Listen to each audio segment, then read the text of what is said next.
আমরা অনুরোধ করবো দয়া করে ফুলটা ছুড়বেন না।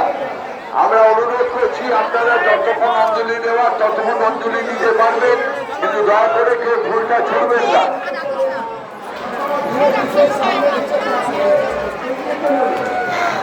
যাদের অঞ্জলি দেওয়া হয়ে গেল তারা আস্তে আস্তে এগিয়ে যান।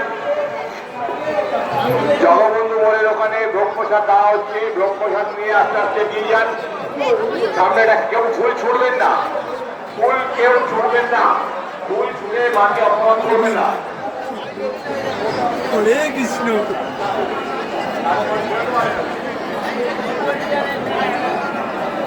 অঞ্জলি একবার হয়ে গেল।